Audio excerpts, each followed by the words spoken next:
que le président de la République se fait présenter les joueurs par Monsieur Borelli, président du Paris Saint-Germain. Alors détaillons un petit peu ces joueurs si vous voulez bien. Franck Tanasi, le dernier promu. Pascal Zaramba. Luis Fernandez. Dominique Rocheteau, bien sûr. Sapet Suzic. Bonjour monsieur. Bonjour monsieur. Je ne sais pas, vous entendez le président Borelli présente lui-même ce joueur. C'est pas grave. Bonjour.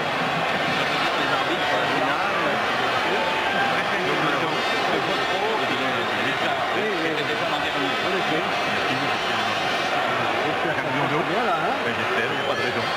Merci, monsieur le président. Président de l'entraînement. Monsieur Ciodo, l'entraîneur. Bonjour, monsieur. Maxime Cotis, le capitaine de l'équipe. Bonjour, les gars. Bonjour, oui.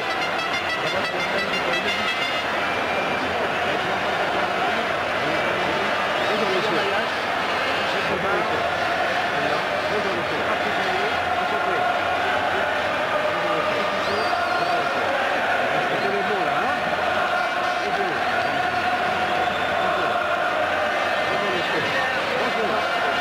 En espérant qu'il arriverait souvent entre ses deux mains. Rocheteau. Oui, Oui. une faute de Vibard.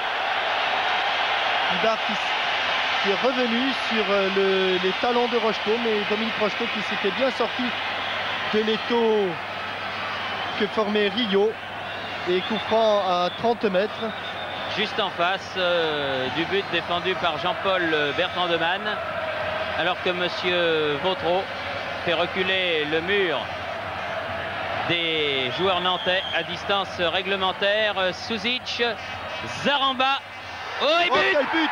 But de Zaramba sur ce coup franc donné par Suzic à la 4e minute de la partie. Paris Saint-Germain ouvre le score par son milieu de terrain, Pascal Zaramba.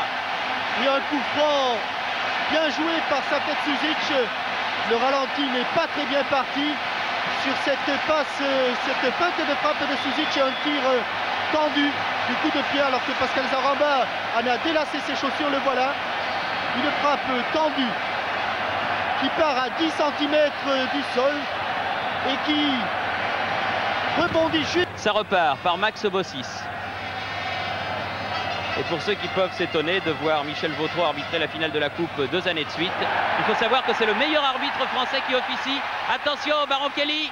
Et but égalisateur Ah oui, de Bruno Baronchelli. il faut reprendre cette action sur la passe de William Ayache, car le premier contrôle de Bruno Baronchelli a été déterminant.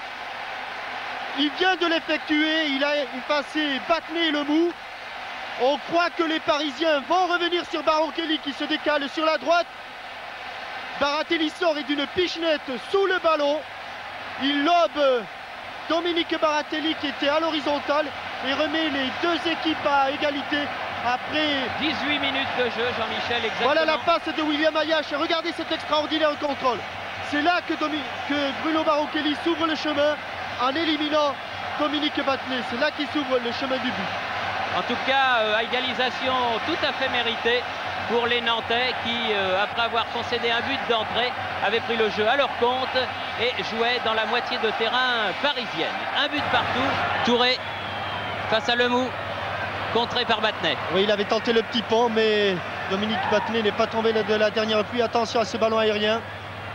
Oh, quel exploit technique! Quel exploit technique! Oh, C'est extraordinaire! Extraordinaire but de José Touré. Oh, quel but! Un but brésilien, Jean-Michel. Oui, on l'appelle pas pour rien. Pélésigno. Regardez ce but. Une balle aérienne. Un amorti de la poitrine aérien. Voilà, il s'élève. Elle vient dans la niche. Deux dribbles. Deux jongleries du pied droit pour se mettre en position. Un tir croisé du pied gauche.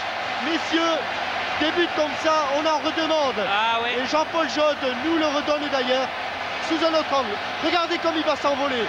Voilà, le ballon tombe dans la niche là, sur la poitrine. Viens, il lui dit au ballon. Il se pose une fois, deux fois du pied droit. Il est en position pour le pied gauche.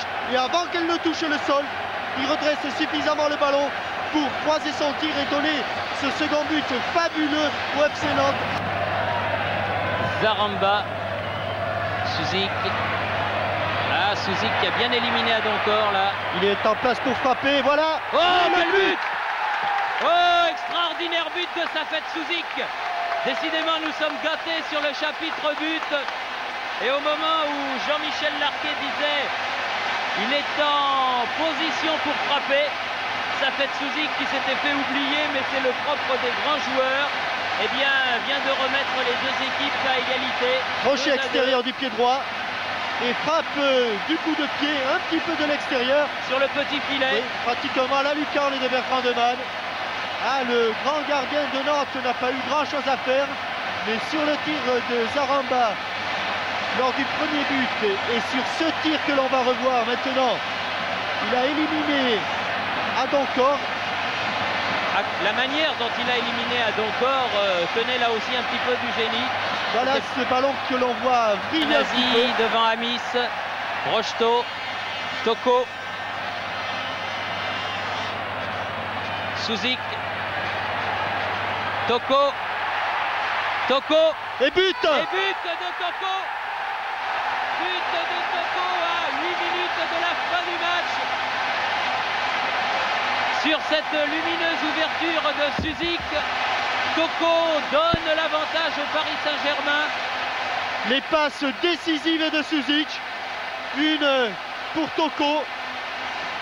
La défense nantaise marque un petit temps d'arrêt et Toko, en croisant bien son tir, trompe Jean-Paul Bertrand Demanne. Eh bien, comme nous le disions à l'instant, l'équipe qui marquerait le but dans ce dernier quart d'heure prendrait une option sur la victoire. Et quand c'est à la 82e minute, eh bien, les Parisiens tiennent à leur coupe et ils mènent 3-2. Après cette passe et ce bon travail de Toko, toujours sur le côté droit, une partie de terrain qu'il aime beaucoup là. Lavating et Toko croise bien son tir. Dominique Baratelli qui jette ses gants à la foule, qui était le capitaine de la fin et qui reçoit donc des mains du président de la République François Mitterrand la 66e Coupe de France. Voilà